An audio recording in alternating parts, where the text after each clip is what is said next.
Desde La Habana, Cuba, te doy la bienvenida a Con Género, un espacio que promueve el diálogo y la equidad entre todas y todos. Soy Maisel Bello Cruz y ya te invito a que te mantengas con nosotros. Hoy en nuestro tema en perspectiva hablaremos de las dificultades a las que se enfrentan las mujeres migrantes cuando requieren de una interrupción del embarazo. En Batallas por la Equidad nos acercaremos al trabajo de la red Con las Amigas y en la Casa, un colectivo de mujeres que se dedica a acompañar durante procesos de aborto. Y en Cultura con Género conoceremos el cortometraje venezolano Clandestinas, un documental que visibiliza diversos relatos de mujeres que practicaron abortos en la clandestinidad. El pasado 17 de septiembre se llevaron a cabo elecciones en la Asamblea Nacional de Ecuador para decidir la aprobación o el rechazo de la ley de aborto por causal violación. El Parlamento dijo no en respuesta a las críticas del movimiento católico del país. Queremos que eso no sea aprobado, porque eso no es de delante de Dios ni de los hombres aprobado, eso es algo contra la humanidad.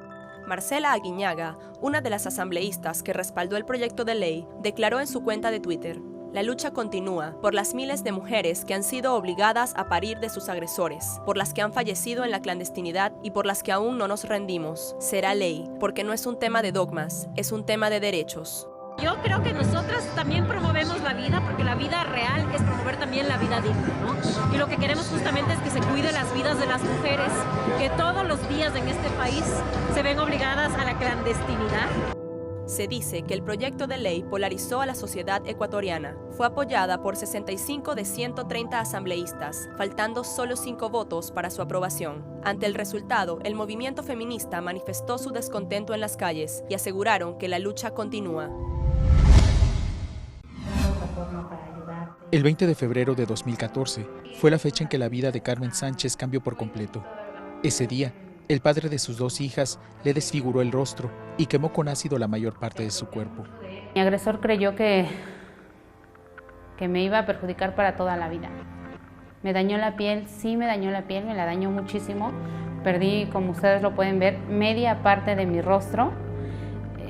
Son 55 cirugías las que ya llevo y me faltan muchísimas más para recuperarme un poco. La parte funcional aún no la recupero, pero estoy sanada por dentro. La violencia que su expareja ejercía en contra de Carmen la llevó al hospital con anterioridad, cuando lo denunció por las lesiones que le realizó con un arma punzocortante. Las autoridades del Estado de México minimizaron su testimonio. Ahora, con las secuelas del último ataque, espera justicia. La carpeta estuvo perdida 4 años. Él lleva mi carpeta más o menos año y medio de trabajo que la Fiscalía de Género ha hecho. Hay avance. Cuando encontré mi carpeta era una carpeta de 15 hojas, hoy es una carpeta de 1.300 hojas aproximadamente. Hay una clasificación de lesiones nuevas, se han hecho varias cosas. Quiero confiar en que lo van a detener en algún momento. Casos como este comenzaron a multiplicarse en distintas partes del territorio mexicano. Una madre y su hija fueron atacadas de esta manera en Oaxaca, horas antes de la edición de esta nota. Medios nacionales han documentado también otros testimonios, como el de Esmeralda Millán. Dije a mi mamá, mejor me hubiera muerto. Era mejor, le digo, ¿por qué no me acepto? Le digo, no me acepto tal cual como estoy. Me duele verme en el espejo. En México, 66% de las mujeres mayores de 18 años han sido víctimas de algún tipo de agresión física, psicológica o sexual, según cifras del Instituto Nacional de Estadística, Geografía e Informática. Y los índices de impunidad rebasan el 90%, a pesar de que existen mecanismos como la alerta de género. Para poder exigir nuestro derecho a una vida libre de violencia, pues ahora se han estado suscitando justamente manifestaciones que tienen bastante tiempo dándose en las calles. Las colectivas de mujeres jóvenes, feministas, los foros de académicas, el trabajo de muchas abogadas y organizaciones es de larga data. Sobre todo porque además de las agresiones, el número de mujeres desaparecidas y asesinadas también se ha incrementado. En este país se registran a diario 10 feminicidios. Eduardo Martínez, Telesur, Ciudad de México. Después de este resumen informativo te propongo conocer algunas cifras que muestran la situación legal del aborto en muchas partes del mundo.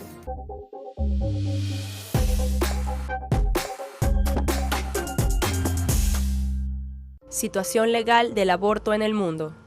El mapa de los abortos en 2018, realizado por el Centro de Derechos Reproductivos de Colombia, muestra que en la mayoría de los países europeos el aborto es legal sin restricciones. En América Latina y el Caribe el panorama no es tan esperanzador. El aborto es libre, seguro y gratuito sin restricciones únicamente en Guyana, Puerto Rico, Cuba y Uruguay. En el caso de Cuba, el aborto es ilegal únicamente cuando se realiza sin consentimiento de la mujer o cuando se cobra el acto médico. En Chile, México y Panamá se aprobó el aborto por las causales de violación, inviabilidad del feto o peligro para la vida de la mujer. En Colombia, se aprobó una ley que despenaliza el aborto y facilita la compra del fármaco misoprostol, pero aún no es calificado como legal. En Costa Rica, Guatemala, Paraguay y Venezuela no está penado únicamente si la vida de la madre está en riesgo. El resto de los casos es ilegal. Y en países como El Salvador, Haití, Honduras, Nicaragua y República Dominicana, la práctica es completamente ilegal.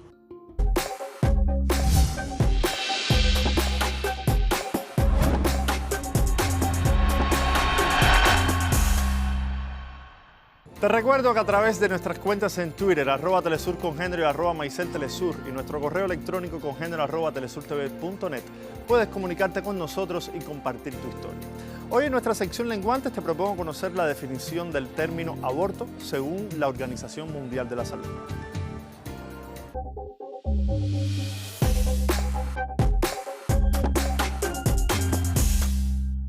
La Organización Mundial de la Salud define el aborto voluntario como interrupción voluntaria del embarazo, IVE, cuando el feto todavía no es viable fuera del vientre materno. Consiste en la expulsión o extracción de un embrión o feto de menos de 500 gramos, peso que se alcanza a las 22 semanas de gestación. Son pocos los países donde la práctica del aborto es legal, segura y gratuita. La clandestinidad expone a las mujeres a riesgos legales y trampas económicas para poder acceder a este procedimiento. Y en el peor de los casos, complica su salud. En cuanto a las mujeres migrantes, los peligros y la desprotección son mucho mayores.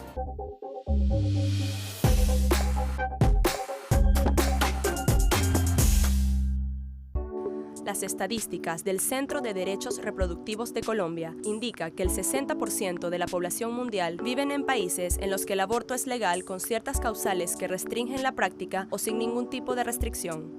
Aún así, a excepción de Uruguay, Cuba, Guyana y Puerto Rico, las mujeres en América Latina y el Caribe se encuentran desprotegidas ante el Estado para acceder al aborto, poniendo su vida en riesgo para poder realizar el procedimiento. Esta lucha es por la despenalización del aborto para que el Estado salvadoreño tome en cuenta de que no puede estar llegando una mujer más por aborto a una cárcel, porque el aborto tiene que ser algo decisión propia de la mujer. Cuando una mujer se encuentra en situación de migrante y se ve en la necesidad de acceder al aborto de forma clandestina, sus niveles de vulnerabilidad se multiplican. Al encontrarse en un país cuyas dinámicas le son desconocidas, es probable que no sepa a qué instancias recurrir para que le ayuden a acceder a la interrupción y que no tenga personas de su confianza que la acompañen en el proceso. Además, se arriesga a realizar una práctica ilegal estando ella misma en situación de ilegalidad. Bueno, 4 pastillas debajo de la lengua. Y empiezo a sentir que me voy a morir. Me agarra mucho miedo, mucho miedo. Me doy cuenta que estoy sola. En un país que no es el mío. Que estoy haciendo algo ilegal. En una condición que mi condición generalmente siempre... nunca estoy en regla con el Saime. Entonces es como, estás haciendo algo clandestino. En un país que ni siquiera entendés todavía los códigos para manejarte, no es que tengo miedo que me voy a morir porque me duele el pecho, puedo llamar a un remis y ir al hospital más cercano. ¿Qué le voy a decir a él al hospital? ¿Qué me van a decir a mí? ¿Cómo voy a explicar todo esto? Perú se ha convertido en uno de los países destino más peligrosos para las mujeres que migran. Los medios han registrado numerosos casos de violencia machista y xenofobia. En este país, el aborto por causal salud es legal y es responsabilidad del Estado. Aún así, los hospitales públicos rechazan a las mujeres migrantes que acuden en busca de ayuda. Tenía un embarazo que ponía mi vida en peligro porque nací con una enfermedad genética que hace que mi cuerpo sea muy frágil. Soy refugiada inmigrante. Vivo con mi pareja en un cuarto alquilado con un colchón individual en el piso y nuestras escasas pertenencias. En el país que vivo, la interrupción del embarazo es legal si la vida de la madre está en riesgo. Yo busqué apoyo e información en los hospitales, donde solo me humillaron, me juzgaron, me negaron la información, me desinformaron, me amenazaron con que si lo hacía por mi cuenta me moriría. En países como Estados Unidos, el aborto es un derecho de todas las mujeres, o de casi todas. En el 2018 se hizo polémico el caso de una joven centroamericana de 17 años que al ser detenida en Texas por ingresar indocumentada al país, se enteró que estaba embarazada y pidió que se le permitiera acceder al aborto, a lo que el presidente Donald Trump se negó. Me sentía mal porque sentía como si que no tenía apoyo de nadie. Yo no quería que me dijeran, porque ya la decisión yo ya la había tomado. Yo no quería que ellos no me gustaban que me llevaran hacia médicos, pero ellos siempre me decían, va a ir a médicos. Y yo no podía hacer nada porque siempre me decían, no está en su casa, me decía, está aquí, están nuestras responsabilidades. Tras someterse la joven a un mes de espera, maltrato médico, violencia psicológica y xenofobia, la Corte Suprema de Estados Unidos accedió a garantizar la interrupción del embarazo. No decidí hacerlo porque no me siento capaz de ser una mujer ya madura o ser fuerte o ya grande para poder cuidarlo. Ante esta realidad de salud pública a la que la mayoría de los estados latinoamericanos no responden, son varios los grupos de mujeres organizadas que procuran brindar a otras mujeres información o acompañamiento para que accedan a un aborto más seguro y digno.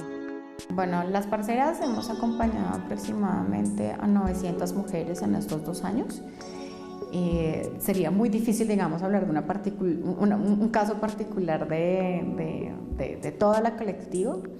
A mí me marcó mucho una justamente que es una mujer migrante ecuatoriana, una mujer indígena que no sabía hablar muy bien español, entonces esto dificultaba, digamos, como el proceso de comunicarme con ella, de que ella pudiera conseguir las cosas que requería, que necesitaba. Además ella estaba ubicada en el sur de Bolívar, en una vereda que le tocaba caminar básicamente como 2 horas para poderse comunicar conmigo a través de vía telefónica y que yo le pudiese, digamos, como entregar toda la información. Las parceras en Colombia, socorristas en red en Argentina, las comadres en Ecuador, faldas R en Venezuela, con las amigas y en la casa en Chile, son algunas de las redes a las que las mujeres pueden acudir incluso como migrantes. La autogestión es la única forma de resguardarnos, hasta que la dignidad se haga costumbre. Luego de este análisis te propongo hacer una pausa y regresamos con más de Congénero.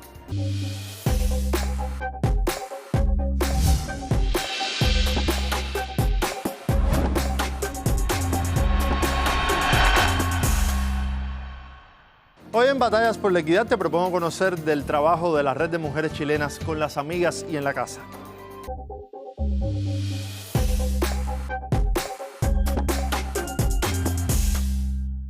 Con las amigas y en la casa es una red de mujeres que se dedica al acompañamiento de otras mujeres durante el proceso de la interrupción voluntaria del embarazo. La iniciativa nace en Chile hace aproximadamente 2 años, pero rápidamente pasaron de brindar información por vía telefónica al acompañamiento presencial.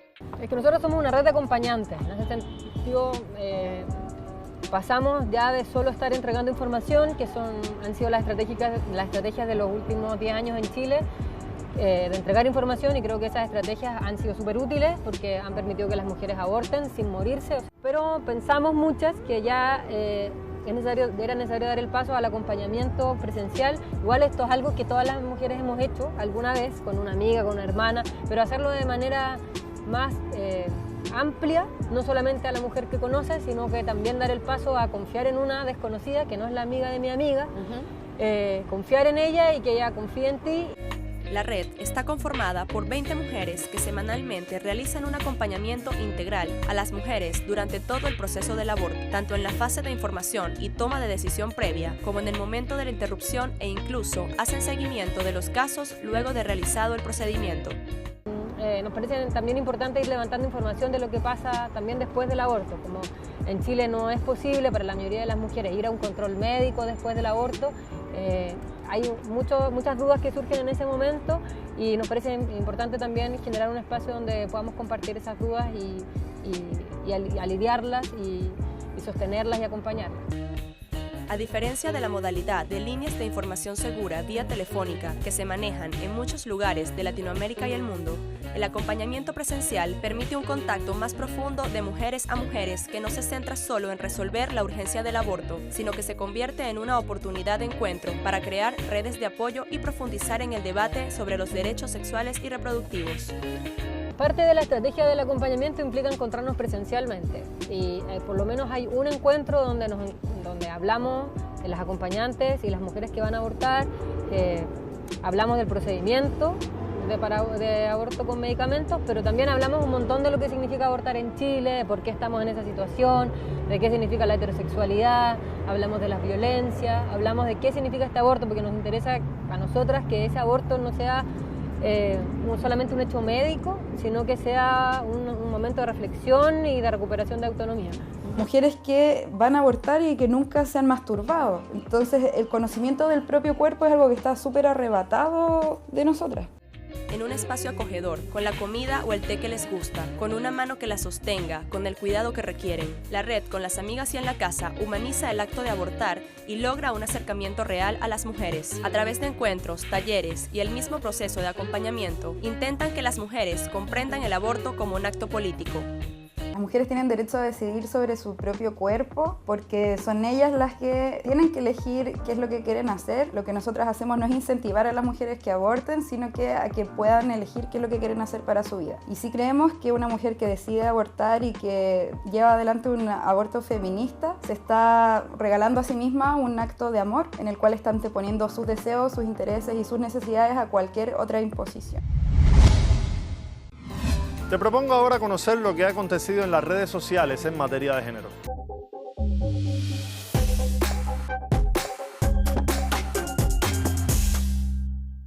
En el marco del próximo 28 de septiembre, Día por la Despenalización y Legalización del Aborto, las redes sociales comienzan a ponerse el pañuelo verde. El movimiento social feminista exige a través de las diversas plataformas digitales un aborto legal, seguro y gratuito para no morir. Somos una marea verde que recorre Latinoamérica. Somos las voces de aquellas que ya no están. Somos las nietas, las brujas que quemaron en la hoguera.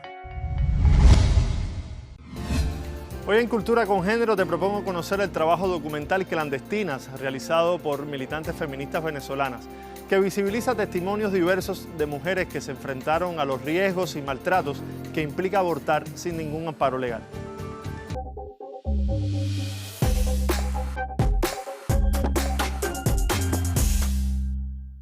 Clandestinas es el nombre de un documental en el que la historia de 8 mujeres es contada en primera persona. Se entrelazan y dejan en evidencia una realidad que no se airea en los titulares de los medios de comunicación, pero aumenta la cifra de muertes de mujeres en todo el mundo. El tema del aborto es una de las decisiones más difíciles que creo que tiene que tomar una mujer a lo largo de su vida. ¿Por qué? Bueno, porque a nosotras nos han criado bajo un esquema de que tenemos que ser madres, bajo el esquema de la moral cristiana, bajo el esquema de que, bueno, desde chiquitas nos están dando una muñeca o un muñequito para que aprendamos ese rol, ¿no? Bueno, en mi caso, a mí me tocó tomar la decisión cuando tenía 23 años. Es una de las decisiones más difíciles que una mujer debe de tomar a lo largo de su vida. El tema del aborto no es algo fácil.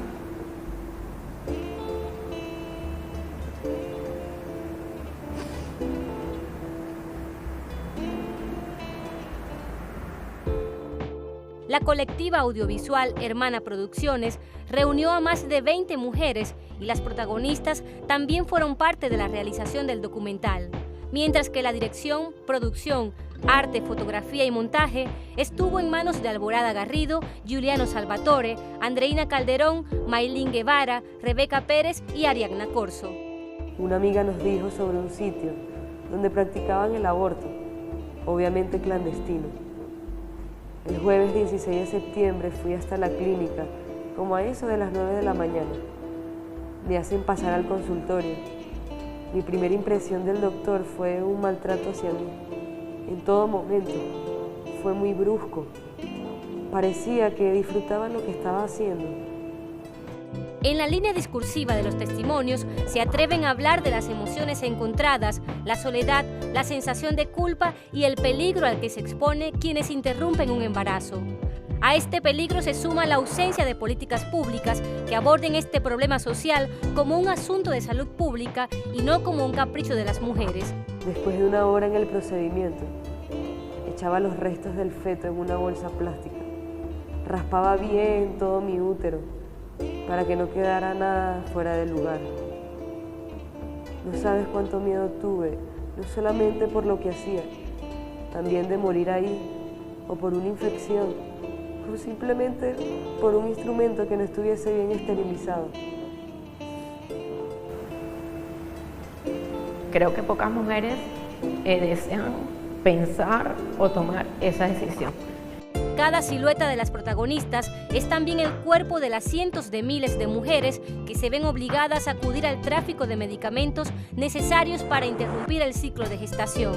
La mayoría de ellas sin tener garantía de seguridad. Otras se practican procedimientos en clínicas clandestinas. Así llegamos al final. Recuerda que puedes seguir esta y otras emisiones en nuestra página web www.telesurtv.net, así como nuestro canal de YouTube Congénero Telesur.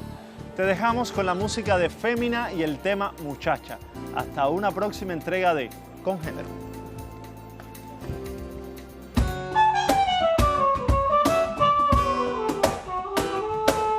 Los rostros sonríen los rostros, pero de parte de otros. Reflejo en mí misma que muchas van mudas de crimen, desnudas de ausencias y enojo. Mujeres de rojo que no destiñen, no despejan sus ojos el paso del tiempo que aún las oprime. Hoy todo ha cambiado.